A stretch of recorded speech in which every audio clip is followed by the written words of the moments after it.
ಎಂತ ಇತಿಹಾಸ ಇದು? ಯಾವತ್ತು ಐಸಿಸಿ ಮೀಟಿಂಗ್ ಆದಾಗ ನೀರು ಹೆಚ್ಚಿ ಬಿಡಂತ ಕೆಲಸ ಮಾಡಿ ಹೊರತಾಗಿ ಕಡಿಮೆ ಮಾಡಂತ ಕೆಲಸ ಯಾವತ್ತು ಮಾಡಿಲ್ಲ. ಕುಮಾರಣ್ಣ ಮುಖ್ಯಮಂತ್ರಿ ಇದ್ದಂತ ಸಂದರ್ಭದಲ್ಲಿನೂ ನೀರು ಸರಿಯಾಗಿ ಬಿಡಂತ ಕೆಲಸ ಮಾಡಿವೆ.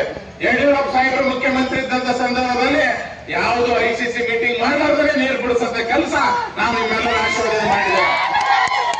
ಗೋವಿಂದ ಕಾರಜೋಳ ಸರ್ ಮನೆಗೆ ಒಬ್ಬರೇ ಹೋಗಿ ಕುಂತು ಫೈಲ್ ಮೇಲೆ ಸೈನ್ ಮಾಡಿಸ್ಕೊಂಡ್ ಬಂದು ನಿಮ್ಗೆ ನೀರು ಬಿಡಿಸಂತ ಕೆಲಸ ಮಾಡಿದ್ದೇವೆ. ಸಾಹೇಬ್ರೆ, ಈಗ ನೀರು ಅರ್ಧ ಹೋಗ್ತಮ್ಮ, ಏನ್ ಮಾಡ್ಬೇಕ್ರಿ ಅಂದಾಗ ತಕ್ಷಣ ಬಂದೆ ಬೆಂಗಳೂರಿಂದ ಬಂದು ಅಲ್ಲಿ ಆಫೀಸಿಗೆ ಬರ್ತಾನೆ. ಒಬ್ಬ ಆಫೀಸರ್ ಆಫೀಸಾಗಿಲ್ಲ, ಯಾರು ಆಫೀಸಾಗಿಲ್ಲ.